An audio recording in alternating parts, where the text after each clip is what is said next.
وجہ آپی نے اس دن کے بعد گھر سے اکیلے یا فضلو بابو کے ساتھ نکلنا بالکل ختم کر دیا۔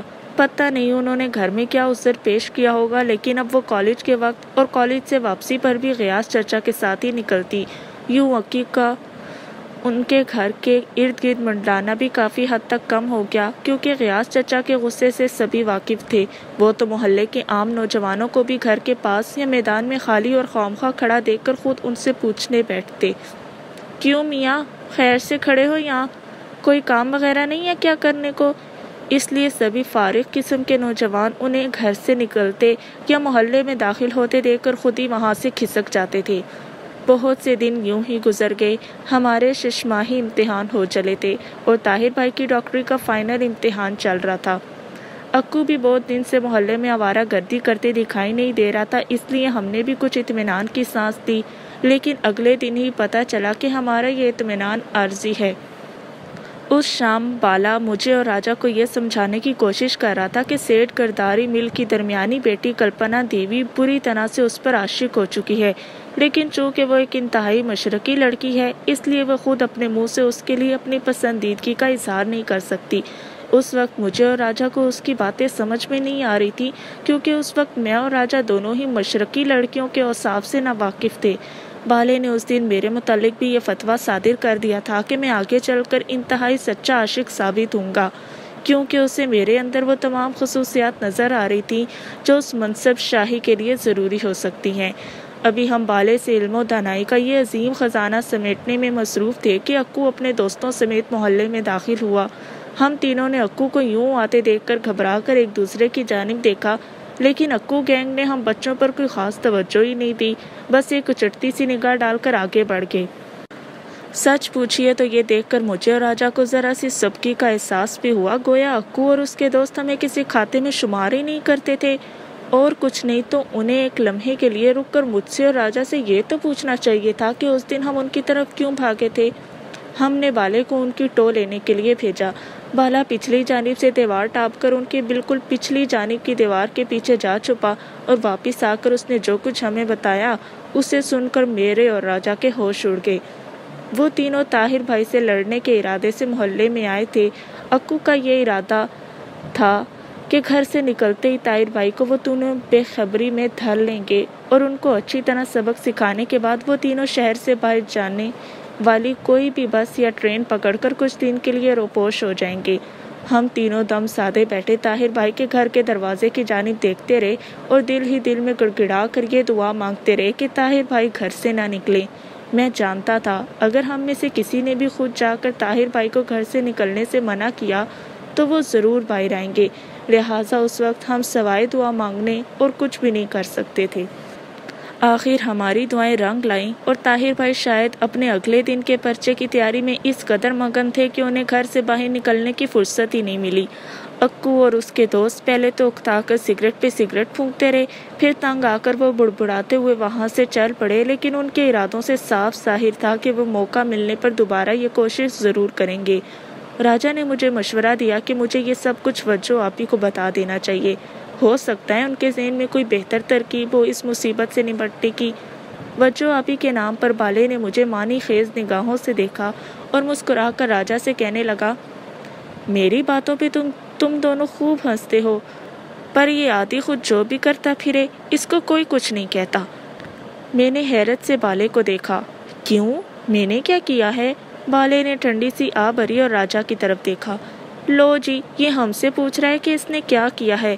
سچ بول راجا، کیا تجھے بھی نہیں پتا؟ راجا کی سمجھ میں شاید بالے کی بات کچھ آ گئی تھی، لہٰذا اس نے ہنس کر بات ٹالنے کی کوشش کی۔ جانے دے یار بالے، یہ تو ہمیشہ سے ہی ایسا ہے۔ لیکن اب میں اڑ گیا۔ نہیں، مجھے بھی تو پتا چلے میں نے کیا کیا ہے۔ راجا نے بات ٹالنے کی بہت کوشش کی، لیکن میں بالے کی جان کو آ گیا کہ جب تک وہ بات نہیں بتائے گا ہم تینوں میں سے کوئی بھی گھر واپس نہیں جائے گا، ورنہ دوستی ختم۔ آخرکار بالے نے دھیرے سے بات کھول ہی دی۔ سچ بتا آدی، تجھے تیری وجہ آپی کیسی لگتی ہیں؟ میرے منہ سے بے اختیار نکلا، بہت اچھی۔ راجا اور بالا دونوں ہی میرے انداز پر کھلکھلا کر ہنس دیے۔ بالا نے راجے کی طرف دیکھ کر کہا، بس ہم بھی تو یہی کہہ رہے تھے کہ تجھے تیری وجہ آپی دنیا میں سب سے زیادہ اچھی لگتی ہے۔ اتنی کہ تو اس کی خاطر 3 جوان کڑیل بندوں سے لڑنے کو بھی تیار ہو گیا تھا۔ تو پھر جا کر اپنی بچوں آپی کو بتا کیوں نہیں دیتے کہ وہ تمہیں اچھی لگتی ہیں؟ میں بھالے کی بات سن کر جھیم سا گیا۔ ارے اس میں بتانے کی کیا بات ہے؟ وہ تو خود پہلے سے ہی جانتی ہیں کہ وہ مجھے بہت اچھی لگتی ہیں۔ بھالے نے زور سے اپنا ماتھا پیٹ لیا۔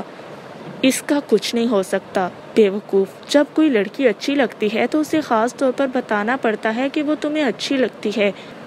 اس دن کبڑا عاشق دیکھی تھی نا؟ راحت ٹاکیز میں رنگیلا بیچارہ صرف اس لیے مارا جاتا ہے کہ وہ وقت پر شہزادی کو بتا نہیں پاتا کہ وہ اسے اچھی لگتی ہے۔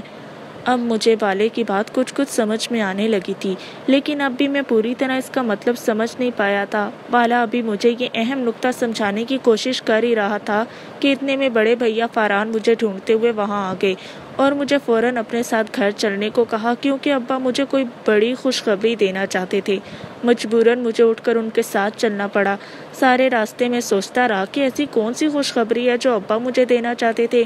نئی سائیکل دلوانے سے تو انہوں نے پچھلے مہینے ہی منع کر دیا تھا، کیونکہ ان کا خیال تھا کہ مجھے ان کی سیراف سائیکل پر ہی اپنا ہاتھ صاف کرنا چاہیے، جبکہ مجھے ان کی پرانی سائیکل محلے میں نکالنے سے بھی شرمندگی محسوس ہوتی تھی۔ سچ تو یہ ہے کہ ان کی سائیکل اتنی اونچی تھی کہ میں اس کی گدی پر بمشکل ہی پہنچ پاتا تھا، اور گدی پر بیٹھنے کے بعد پاؤں پیڈل پر پہنچتے ہی نہیں تھے۔ اس سائیکل کو چلا کر محلے کے مذاق کا نشانہ بننے سے بہتر تھا کہ میں بنا سائیکل ہی گزارا کر لوں۔ انہی سوچوں میں گم میں اور بھیا گھر میں داخل ہوئے تو ابا صحن میں ہی انگور کی بیل کے نیچے ٹہلتے ہوئے مل گئے۔ ان کے چہرے سے خوشی پھوٹی جا رہی تھی اور ہاتھوں میں چند کاغذ تھے جنہیں وہ بار بار الٹ پلٹ کر دیکھ رہے تھے۔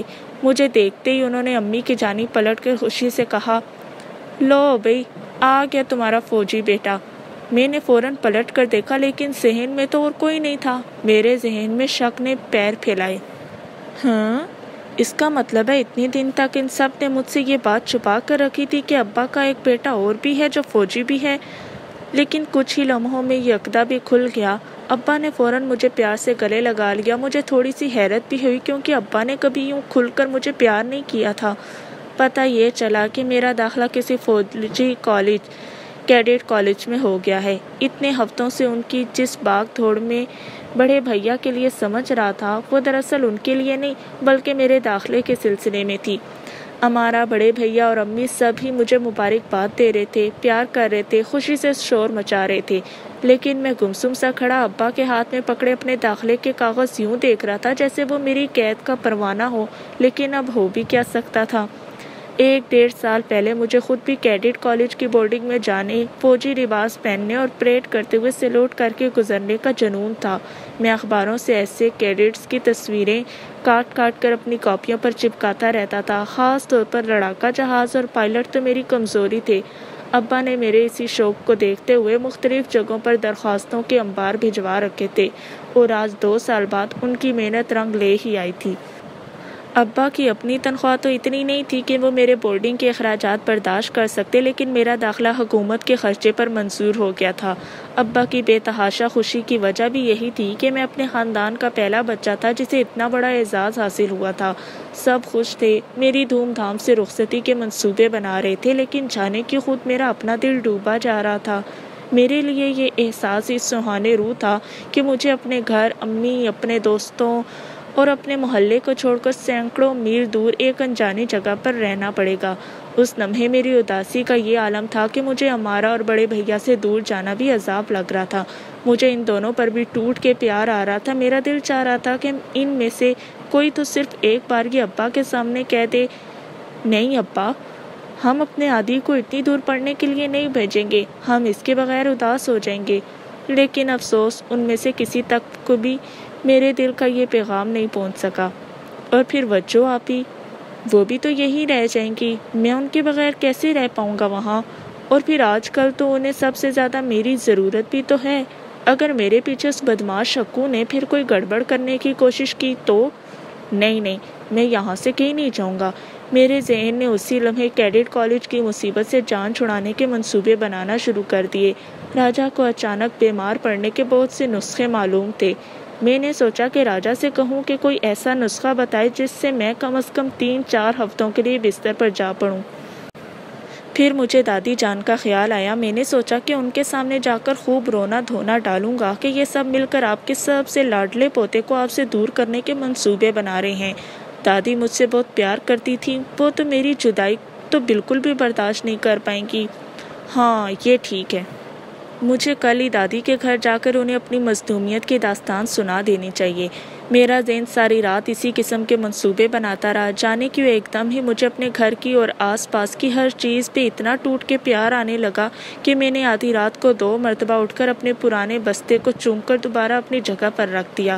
صبح ہی تو سارے محلے میں یہ چرچا عام تھا کہ عادی کا داخلہ ملک کے سب سے بڑے اور اعلیٰ کیڈٹ کالج میں ہو گیا ہے۔ سب سے پہلے استانی خالہ امی کو مبارکباد دینے آئیں اور پھر تو محلے داروں اور ابا کے جاننے والوں کا ہمارے رشتہ داروں سمیت تانتا بھی بن گیا۔ میں نے اپنے منصوبے کے مطابق دادی کے گھر جاتے ہی ان کے گلے میں باہیں ڈال کر ٹسوے بہانا شروع کر دیے کہ اب تو آپ کی عادی کو دیکھنے کو آپ کی آنکھیں ہی ترس جائیں گی، خوب جی بھر کر مجھے دیکھ لیں کیونکہ چند دنوں میں مجھے یہاں سے بہت دور چلے جانا ہے۔ دادی نے ہڑبڑا کر جلدی سے اپنا پاندان بند کیا۔ یہ کیا کہہ رہا ہے تو عادی؟ کہاں جا رہا ہے تو اپنی دادی کو چھوڑ کر؟ میں نے لوہا گرم دے کر فوراً اپنے چہرے پر اصلی معصومیت اور آنکھوں میں موٹے موٹے آنسو بھر کر دادی کو اپنے داخلے کے بارے میں بتایا کہ کس طرح گھر میں میری روانگی کی پرجوش تیاریاں بھی شروع ہو چکی ہیں، اور تو اور میرے لیے تو انہوں نے ایک نیا سوٹ کیس بھی خرید دیا ہے جس میں میری وہ ضرورت کی چیزیں بھری جا رہی ہیں جو بورڈنگ والوں نے اپنے خط میں لانے کو لکھی تھی۔ دادی کا پارا حسب توقع فوراً ہی آسمان کو چھونے لگا۔ انہوں نے فوراً ماشکی کو حکم دیا کہ جا کر میرے ابا کو دادی کے حضور فوراً پیش ہونے کا حکم سنا آئے۔ چند ہی لمحوں بعد ابا بھی اپنی سائیکل گھسیٹتے ہوئے دادی کے گھر آ پہنچے۔ دادی نے انہیں دیکھتے ہی واویلا شروع کر دیا کہ انہیں ذرا خیال نہ آیا مجھ معصوم کو گھر سے اتنی دور بھیجنے کا سوچتے ہوئے، اور یہ کہ خبردار جو کسی نے عادی کو فوجیوں کے اسکول میں بھیجنے کی بات بھی کی تو پتہ نہیں وہاں فوجی بچوں سے کیسی مشقت کرواتے ہوں گے، اور ہمارا عادی تو پہلے ہی اتنا نازک سا ہے، وہاں اس کے کھانے پینے کا دھیان کون رکھے گا، وغیرہ وغیرہ۔ ابا خاموشی سے دادی کی تمام تقریر سنتے رہے، پھر انہوں نے دادی کو دھیرے دھیرے بورڈنگ کی تمام خصوصیات گنوانا شروع کی تو لگاتار آدھا گھنٹہ بولتے ہی چلے گئے، اور پھر آخر میں انہوں نے وہ تڑپ کا پتہ پھینکا جو ہمیشہ سے دادی کی کمزوری تھا۔ انہوں نے انتہائی جذباتی لہجے میں دادی کو یہ بات یاد دلائی کہ آج اگر مرحوم دادا زندہ ہوتے تو وہ اپنے پوتے عادی کو اتنے بڑے ادارے میں داخلہ ملنے پر پورے شہر کا منہ میٹھا کروا دیتے، اور ایک دادی ہیں کہ بجائے فخر کرنے کے خود اپنے ہاتھوں سے ہمارے خاندان کو ملنے والے اتنے بڑے اعزاز سے محروم کرنا چاہتی ہیں۔ دادا کا ذکر آتے ہی دادی کا سارا غصہ جاگ کی طرح بیٹھ گیا، اور وہ ابا کو یاد دلانے لگیں کہ دوسری جنگ عظیم کے وقت جب لوگ گاؤں میں چھپتے پھرتے تھے کہ گورے انہیں لام پر نہ بھیج دیں، دادا نے خود اپنے آپ کو بھرتی کے لیے پیش کر دیا تھا۔ میں دور بیٹھا کان لگائے ان کی باتیں سن رہا تھا اور دکھاوے کے طور پر ابا کی سائیکل کی چین ٹھیک کر رہا تھا۔ دادی کی رام کہانی سن کر میں نے اپنا سر پیٹ لیا کہ میں انہیں کیا سمجھا کر آیا تھا اور وہ کس زمانے کے قصے لے کر بیٹھ گئی تھی۔ کچھ ہی دیر میں دادی خود ابا کو مشورے دے رہی تھی کہ عادی کے لیے آم کا اچار تو وہ خود اپنے ہاتھوں سے بنا کر بھیجا کریں گی، جانے وہاں اسکول میں فوجیوں کو آم کا اچار بنانا آتا بھی ہوگا یا نہیں، اور باقی تمام مکوی مربے وغیرہ تو ہمیشہ ان کی الماری میں پہلے سے تیار ہی پڑے ہوتے تھے، وہ سب تھوڑے تھوڑے پیک کر دیں گی جنہیں ابا میرے جانے سے پہلے ضرور اٹھاتے جائیں۔ دادی سے مزید کوئی امید باندھے رکھنے کا اب کوئی فائدہ نہیں تھا کیونکہ وہ پوری طرح ابا کے جھانسے میں آ چکی تھیں، اور اب میری آخری امید راجا کے کارآمد نسخے تھے۔ راجا نے میری کیڈٹ کالج جانے کی بات سن رکھی تھی اور وہ پہلے ہی حواس باختہ ہو گیا تھا۔ بالے اور ننو ایک طرف بیٹھے میری عقل کا ماتم رو رہے تھے کہ انہوں نے مجھ سا بے وقوف آج تک نہیں دیکھا جو خود اپنی آزادی کا دشمن ہو۔ گڈو اور پپو نے ایک دوسری ہوش ربا خبر سنا کر میری رہی سہی سانس بھی کھینچ لی۔ انہوں نے بتایا کہ انہیں باوثوق ذرائع سے پکی خبر ملی ہے کہ ایسے بورڈنگز میں غلطی کرنے والے بچوں کو آدھی رات کو صرف ایک نکر میں میدان میں کھڑا کر دیا جاتا ہے۔ میں نے فوراً راجا کو زور سے گلے لگا کر بھینچ لیا اور بھیگی آنکھوں سے اپنے تمام دوستوں سے التجا کی کہ خدا کے لیے مجھے ان وحشیوں اور جنگلوں کے جنگل میں نہ جانے دیں۔ ان سب کی آنکھوں میں بھی آنسو آ گئے اور سب نے مل کر مجھ سے وعدہ کیا کہ وہ مرتے مر جائیں گے لیکن میرا مستقبل یوں برباد نہیں ہونے دیں گے۔ راجا نے جلدی جلدی مجھے فوری بخار چڑھنے کے چند آزمودہ نسخے بتائے جو وہ اسکول سے چھٹی کرنے کے لیے استعمال کرتا تھا، مثلاً برف کا بڑا سا ٹکڑا 10 منٹ تک سر پر رکھنا، آدھی رات کو اٹھ کر یخ ٹھنڈے پانی کی پوری بالٹی اپنے اوپر انڈیلنا، گھر والوں سے چھپ کر رات کو نیم گرم پانی سے نہا کر جلدی سے کمرے میں آ کر پوری رفتار سے پنکھا چلا کر اس کے نیچے صرف ایک تولیہ لپیٹ کر سو جانا، وغیرہ وغیرہ۔ میں نے یکے بعد دیگرے یہ تمام نسخے آزما لیے، لیکن 1-2 دن بخار میں تپنے کے بعد میں بھلا چنگا ہو جاتا، اور اب تو ویسے بھی امی 1-2 مرتبہ بخار چڑھنے کے بعد میری خصوصی دیکھ بھال کرنے لگی تھیں، لہٰذا چھپ کر یہ سب کرنا بھی مشکل ہوتا جا رہا تھا۔ مجھے مستقل بیمار رہنے کا طریقہ نہیں مل رہا تھا اور دن تھے کہ پر لگا اڑے جا رہے تھے۔ میرے سامان کا سوٹ کیس بھرتا جا رہا تھا، میرے لیے نئے کپڑے بنوائے جا رہے تھے، نئے جوتے، نیا ٹوتھ برش، نیا ٹوتھ پیسٹ، اور وہ بھی صرف میرے لیے، جبکہ اس سے پہلے میری امارہ اور بڑے بھیا کی ایک ہی ٹیوب ہوتی تھی اور ہماری اس پر خوب لڑائی ہوتی تھی، اس لیے میں ہمیشہ ٹیوب رات ہی کو چھپا دیا کرتا تھا۔ کنگھی، نیا شیشہ، نیا جوتا پالش کرنے والا برش اور پتہ نہیں کیا کیا۔ کوئی اور موقع ہوتا تو میں خوشی سے پھٹ ہی جاتا اور ساری رات اپنی چیزوں کی حفاظت کے لیے جاگتا رہتا کہ کہیں ہمارا اس میں سے کوئی چیز چرا نہ لے، لیکن ان دنوں میری راتوں کی نیند جدائی کے احساس سے ہی اڑی ہوئی تھی۔ ساری رات میں بستر پر بے چینی سے کروٹیں بدلتے گزار دیتا، لمحے بھر کو آنکھ لگ بھی جاتی تو خواب میں اپنے آپ کو صرف ایک نکر میں ایک بڑے سے میدان میں کھڑے پاتا اور فوراً ہڑبڑا کر اٹھ بیٹھتا۔ یہاں میرا پریشانی اور اداسی سے یہ حال تھا کہ میری بھوک، پیاس اور نیند سبھی اڑ چکے تھے، اور دوسری جانب وجہ آپی تھیں کہ انہیں جب میرے بورڈنگ میں داخلے کا پتہ چلا تو اسی لمحے ہمارے گھر توڑی چلی آئیں۔ غیاث چچا بھی ان کے ہمراہ تھے، جنہوں نے ابا کو بہت مبارکباد دی اور مجھے بھی خوب پیار کیا۔ وجہ آپی مجھے اپنے ساتھ ہی واپسی پر اپنے گھر لے گئیں۔ شاید انہوں نے میرا اترا ہوا چہرہ اور اداسی محسوس کر لی تھی۔ وہاں انہوں نے مجھ سے پوچھا کہ مجھے کیا ہوا ہے۔ میں نے انہیں بتایا کہ میں کیڈٹ کالج جانے پر دل سے خوش نہیں ہوں اور میں یہیں رہ کر پڑھنا چاہتا ہوں اپنے سب دوستوں کے ساتھ اور وجہ آپی کے پاس۔ میری بات سن کر وجہ آپی کسی گہری سوچ میں پڑ گئی۔ جانے مجھے ایسا کیوں لگا کہ جیسے انہیں وہ سب کچھ سن کر شدید صدمہ ہوا ہے۔ کچھ دیر ماحول پر خاموشی چھائی رہی، پھر وجہ آپی دھیرے سے بولی، آدی، تم جانتے ہو کیڈٹ کالج میں پڑھنے کا موقع پورے ملک میں سے صرف چند بچوں کو ہی ملتا ہے۔ مجھے اپنے لڑکا نہ ہونے کا افسوس صرف ایک اسی وجہ سے ہوتا ہے کہ میں لڑکی ہونے کی وجہ سے کیڈٹ کالج نہیں جا پائی۔ اگر میں لڑکا ہوتی تو کیڈٹ بننے کے لیے کچھ بھی کر جاتی، کیونکہ مجھے کیڈٹس بہت پسند ہیں۔ جب مجھے پتا چلا تھا کہ میرا دوست آدی کیڈٹ کالج جا رہا ہے کیڈٹ بننے کے لیے، تو تم نہیں جانتے کہ میں کس قدر خوش ہوئی تھی، صرف یہ سوچ کر کہ اب میرا آدی کیڈٹ یونیفارم میں اپنی بڑی سی تصویر مجھے بھیجے گا، جسے میں اپنے کمرے میں لگاؤں گی اور اپنے سب دوستوں پر روب جماؤں گی کہ دیکھو یہ پیارا سا اسمارٹ کیڈٹ میرا دوست آدی ہے۔ لیکن تم نے تو میرے سارے خواب ہی توڑ دیے۔ چلو خیر ہے، میں نے تو سوچا تھا کہ عادت کیڈٹ بن جائے گا تو محلے کے ان بدماشوں کی کبھی ہمت نہیں ہوگی اس کی وجہ آپی کی طرف نظر اٹھا کر دیکھنے کی بھی، لیکن اب اور کیا کہوں، بس جس میں تمہاری خوشی۔ وجہ آپی تو یہ سب کچھ کہہ کر چپ چاپ اٹھ کر وہاں سے اندر اپنے کمرے میں چلی گئیں، لیکن مجھے ایک بہت بڑی مشکل میں چھوڑ گئیں۔ قدرت نے مجھے کیڈٹ بن کر وجہ آپی کے قریب آنے کا ایک بہترین موقع فراہم کیا تھا۔ مجھے ایسا لگا کہ کیڈٹ بن کر میں طاہر بھائی کا پتہ آرام سے کاٹ سکوں گا، لیکن ان سب کو چھوڑ کر جانا بھی تو ایک بہت بڑا اور سب سے کڑا امتحان تھا۔ میں وہیں وجہ آپی کے برآمدے میں سر جھکائے جانے کی اتنی دیر بیٹھا رہا۔ برآمدے کی ساری دھوپ سرک کر چھت کی منڈیر تک چلی گئی تھی اور شام کو اپنے گھروں کی جانب لوٹتے ہوئے پرندوں کی چہکار سے آنگن گونجنے لگا تھا۔ میرا جسم شام کی سردی سے کپ کپانے لگا تھا۔ وجہ آپی اپنے کمرے سے کسی کام کے لیے باہر نکلی تو مجھے ابھی تک وہیں بیٹھے دیکھ کر چونک سی گئیں۔ ارے آدی، تم ابھی تک یہیں بیٹھے ہو، گھر کیوں نہیں گئے؟ میں نے نظریں اٹھا کر ان کی جانب دیکھا۔ وجہ آپی نے بڑی سی کالی شال لپیٹ رکھی تھی جس میں حسب معمول ان کا گلابی چہرہ دمک رہا تھا۔ میں ان کے سامنے جا کر کھڑا ہوا۔ میں نے فیصلہ کر لیا ہے، میں کیڈٹ کالج جاؤں گا پڑھنے کے لیے۔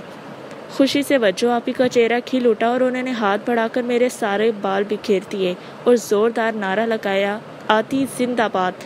میں اور وجو آپی دونوں ہی زور سے ہنس دیے۔ ساری کائنات ہمارے ساتھ ہی ہنس پڑی۔ پہلا الوداع۔ راجا، بالا، گڈو، ننو اور پپو سبھی دم سادے کھڑے تھے۔ میں نے انہیں بتا دیا تھا کہ میں نے کالج جانے کا فیصلہ کر لیا ہے۔ ہم سب کالونی کی دیوار کے ساتھ باہر کی جانب کھڑے قادر ماما کے آلو چھولے کے ٹھیلے کے ساتھ لگے لکڑی کے بینچوں پر بیٹھے ہوئے تھے۔ ان سب کے ہاتھوں میں ان کی پلیٹس اور چمچ یوں ہی ساکت رہ گئے تھے۔ ٹھیلے پہ لگے ریڈیو سے عالمگیر کی آواز فضا میں تان بکھیر رہی تھی۔ یہ شام اور تیرا نام دونوں کتنے ملتے جلتے ہیں۔ تیرا نام نہیں لوں گا، بس تجھ کو شام کہوں گا۔ لیکن یہ شام میرے دوستوں کے مزاج سے بالکل مختلف ثابت ہو رہی تھی۔ شام بہت خوبصورت تھی، لیکن ان سب کے چہرے اترتے جا رہے تھے۔ خود میرے دل کے اندر بھی اداسی کا طوفان امڈ رہا تھا، لیکن میں نے بڑی مشکل سے اس طوفان کو اپنے چہرے تک آنے سے روکا ہوا تھا۔ میں جانتا تھا کہ اگر میں نے ذرا سی بھی کمزوری دکھائی تو یہ سب میری جان کو آ جائیں گے۔ بالآخر پپو کے منہ سے خرخراتی سی آواز نکلی، لیکن یہاں پیچھے ہمارا کیا ہوگا؟ سالانہ امتحانات میں بالے اور راجا کو نقل کون کروائے گا؟ اور ابھی جو نئی کرکٹ ٹیم بنائی ہے اس کو کون سنبھالے گا؟ سائیکل کی ریس کس سے لگائیں گے؟ میرے پاس ان کے سب سوالات کا کوئی جواب نہیں تھا۔ بس میں انہیں اتنا ہی بتا پایا تھا کہ 2 دن بعد ابا مجھے شام کی گاڑی سے لے کر روانہ ہو جائیں گے۔ کل اسکول میں میرا آخری دن تھا۔ مجھے اپنے ہیڈ ماسٹر سے ایک سرٹیفکیٹ لینا تھا کہ میری اپنی چھٹی جماعت میں پوزیشن اتنی اچھی تھی کہ میں بآسانی سالانہ امتحانات پاس کر کے 7ویں جماعت میں جا سکتا تھا۔ کیڈٹ کالج میں مجھے 7ویں جماعت میں داخلہ ملا تھا۔ میں سر جھکائے ان سب کی جھاڑ سنتا رہا۔ رفتہ رفتہ میری آنکھیں بھیگتی گئیں اور پھر سب سے پہلے راجا نے میرے آنسو دیکھے اور وہ جلدی سے اپنی پلیٹ پھینک کر اٹھ کر میرے پاس آ گیا۔ اوے آدی، گدھے، رو کیوں رہا ہے؟ راجا کی بات سنتے ہی میرے اندر کے سیلاب کا باندھ ٹوٹ گیا اور میں اسے گلے لگا کر پھوٹ پھوٹ کر رو پڑا۔ بس پھر کیا تھا؟ پھر تو یکے بعد دیگرے راجا اور باقی سب بھی میرے ساتھ ہی رونے لگے۔ قادر ماما نے ہم سب کو یوں کورس میں روتے دیکھا تو وہ گھبرا کے جلدی سے بھاگتے ہوئے ہماری جانب آیا۔ اوے کھوتو، رو کیوں رہے ہو؟ پیسے نہیں ہیں تو خیر ہے، موجا کرو، پیسے تم کھوتوں سے اچھی تھوڑی ہیں۔ قادرے کی بات سن کر ہم سب ٹپکتے آنسو سمیت کھلکھلا کر ہنس پڑے۔ دور پہاڑوں کی اوٹ میں ڈوبتا سورج بادل کی اوٹ سے نکل کر ہمیں دیکھ کر ذرا سا مسکرایا اور پھر غروب ہو گیا۔ اگلے دن میں اسکول میں اپنے تمام ہم جماعتوں اور اساتذہ سے فرداً مل کر ان سے رخصت لیتا رہا۔ میرے سارے استاد میرے داخلے سے بے حد خوش تھے۔ ہیڈ ماسٹر صاحب نے تو صبح ترانے کے بعد اسمبلی میں مجھے اسٹیج پر بلا کر سب کے سامنے شاباش دی کہ میں نے ان کے اسکول کا نام روشن کر کے ان سب کا سر فخر سے اونچا کر دیا ہے۔ سچ یہ ہے کہ ہم اپنا سر کٹا کر ہی اپنوں کا سر اونچا کر سکتے ہیں۔ اسکول میں ہی میں نے آخری مرتبہ اپنے پیارے ڈیسک پر بیٹھے بیٹھے وجو آپی کے لیے ایک کارڈ بھی بنایا جس میں ایک کیڈٹ جھنڈے کو سلامی دے رہا ہوتا ہے۔ اسی کارڈ کے نیچے میں نے صرف 2 جملے لکھے تھے، آپ مجھے بہت اچھی لگتی ہیں، آپ کا عادی۔ یہ مشورہ راجا کا ہی تھا کہ مجھے کیڈٹ کالج سے روانگی سے پہلے وجو آپی کے سامنے اپنی پسندیدگی کا اظہار کر دینا چاہیے تاکہ میری غیر موجودگی میں اور میرے واپس آنے تک طاہر بھائی یا کوئی اور انہیں رجانے کی کوشش کرے بھی تو کامیاب نہ ہو سکے۔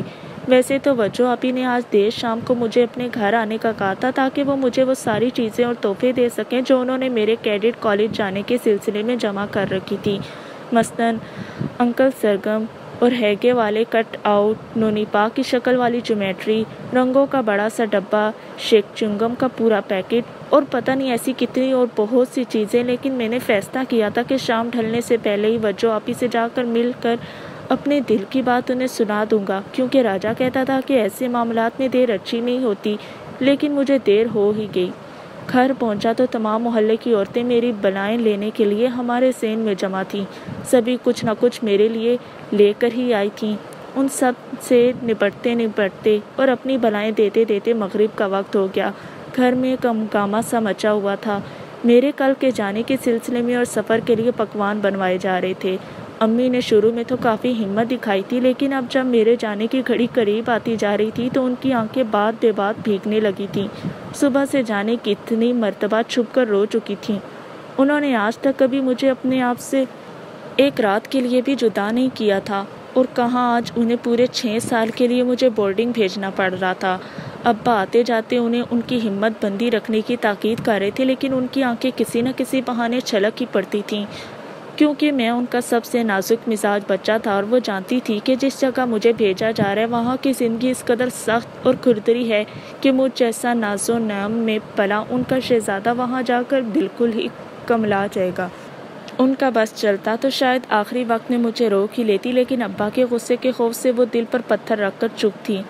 خدا خدا کر کے مبارکباد دینے اور مجھے الوداع کہنے والوں کا ہجوم چھوٹا تو میں نے جلدی سے اپنے بستے سے وجو آپی کے لیے بنایا ہوا کارٹ نکالا اور سب سے نظر بچا کر گھر سے نکل آیا۔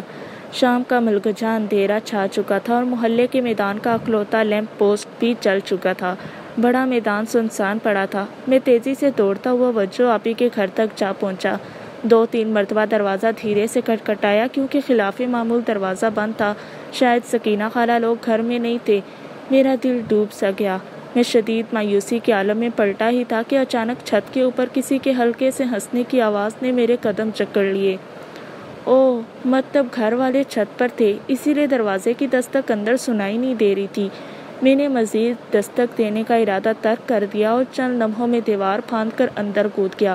وجو آپی صحن میں ہوتی تو مجھے میرے اس کرتب پر بہت ڈانٹتی، کیونکہ انہیں مجھے چوٹ لگنے کا خوف لگا رہتا تھا۔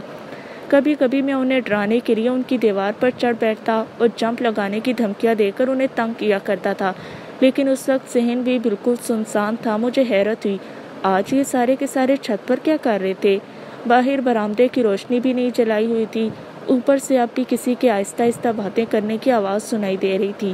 میں دھیرے دھیرے سیمنٹ کی سیڑھیاں چڑھتے ہوئے چھت کی جانب بڑھا۔ میرا ارادہ تھا کہ اگر وجو آپی بھی اوپر ہوئی تو انہیں پیچھے سے اچانک جا کر ڈراؤں گا۔ وہ اس طرح پہلے تو بہت ڈر جاتی تھی، لیکن بعد میں ہم دونوں ایسی باتیں یاد کر کے خوب ہنستے تھے۔ میرے ہونٹوں پہ آنے والے لمحات کو سوچ کر خود ہی ہلکی سی مسکراہٹ ابھر آئی۔ میں اب بالکل چھت کی منڈیر تک پہنچ چکا تھا۔ سب سے پہلے میری نظر وجو آپی پر ہی پڑی، جو کسی سے مسکراتے ہوئے بات کر رہی تھی۔ وجو آپی کا چہرہ خوشی سے چمک رہا تھا۔ میں نے ان کے لبوں سے نکلتے جملے کے آخری چند لفظ ہی سنے سے میں کیا کہہ سکتی ہوں؟ یہ سارے فیصلے تو والدین کے ہاتھ میں ہوتے ہیں۔ فی الحال تو آپ مجھے اپنے پاس ہونے کی خوشی منانے دیں۔ ایسے پیغامات بڑوں کے ہاتھ بھیجے جاتے ہیں، نہ کہ کوئی خود لے کر آتا ہے۔ وجو آپی کے چہرے اور آنکھوں میں شرارت تھی، لیکن ان کے مقابل کون تھا اس کی واضح جھلک مجھے دکھائی نہیں دے رہی تھی۔ وجو آپی کو جیسے اچانک کچھ یاد آ گیا اور وہ اٹھ کر وہاں سے جانے لگی۔ آپ بیٹھیں، امی جاتے ہوئے دروازہ اندر سے بند کرنے کا کہہ کر گئی تھی۔ واپس آ کر سب سے پہلے پوچھیں گی کہ آپ کو چائے کا بھی پوچھا یا نہیں، میں دروازہ بھی دیکھوں اور آپ کے لیے چائے بھی لیتی آؤں۔ وجو آپی نے قدم آگے بڑھائے ہی تھے کہ کسی کے ہاتھ نے ان کا گلابی ہاتھ جکڑ لیا اور آواز ابھری، ایسے تو ہم نہیں جانے دیں گے آپ کو، پہلے میرے سوال کا جواب دیتی جائیں۔ اگر میرے گھر والے آپ کا رشتہ مانگنے آئیں تو آپ کیا جواب ہوگا؟ اور مجھے صرف وجیہ کا جواب سننا ہے۔ اس کے ماں باپ کا جواب تو میرے والدین سن ہی لیں گے۔ وجو آپی لہرا کر شرم سے بل کھا کر رہ گئیں۔ میرے ذہن میں آندیاں سی چلنے لگی۔ ہاتھ پکڑنے والا شخص بھی کھڑا ہو چکا تھا اور اب اس کا رخ بھی میری طرف ہی تھا، اور وہ کوئی دوسرا نہیں بلکہ خود طاہر بھائی ہی تھے۔ میرے اندر اچانک ہی بہت کچھ چھناکے کی آواز کے ساتھ ٹوٹ گیا۔ وجو آپی اپنا ہاتھ چھڑانے کے لیے پورا زور لگا رہی تھی۔ طاہر، خدا کے لیے میرا ہاتھ تو چھوڑیں۔ میں نے کہا نا امی ابا جو بھی فیصلہ کریں گے مجھے قبول ہوگا، اور میں نے بھی کہا نا کہ مجھے صرف وجیہ کا فیصلہ سننا ہے۔ وہاں ان دونوں میں ہاتھ پکڑے رکھنے اور چھڑانے کی کشمکش جاری تھی، اور یہاں میرے سینہ و دل میں طوفانوں کے جھکڑ چل رہے تھے۔ آخر طاہر بھائی نے میری پسند پہ ڈاکہ مار ہی دیا تھا، لیکن مجھے وجو آپی سے ہرگز یہ امید نہیں تھی۔ وہ بھی ان سے مل چکی تھیں۔ ابھی 2 دن پہلے ہی تو انہوں نے خود مجھ سے کہا تھا کہ میرے کیڈٹ بن جانے کے بعد ان کی حفاظت کا ذمہ دار صرف میرا ہوگا۔ میری آخری امید اب بھی وجو آپی کے جواب سے بندھی تھی۔ مجھے یقین تھا کہ وہ طاہر بھائی سے صاف کہہ دیں گی کہ وہ عادی سے ہمیشہ کی دوستی کا وعدہ کر چکے ہیں، لیکن اگلے ہی لمحے میرا یہ آخری بھرم بھی ٹوٹ گیا، اور اس کے ساتھ ہی میرا دل بھی ہمیشہ کے لیے ریزہ ریزہ ہو گیا۔ وجیہ آپی کا گلابی چہرہ جو طاہر بھائی سے اپنا ہاتھ چھڑانے کی کوشش کرتے کرتے شرم سے سرخ انگارہ بن چکا تھا، جھکا ہوا تھا۔ انہوں نے دھیرے سے پلکیں اٹھائیں اور آہستہ سے لب کھولے۔ وجیہ کی طرف سے ہاں ہے۔ مجھے یوں لگا جیسے کسی نے زمین مجھ پر پلٹ دی ہو، یا پھر آسمان خود میرے سر پر آ گرا ہو۔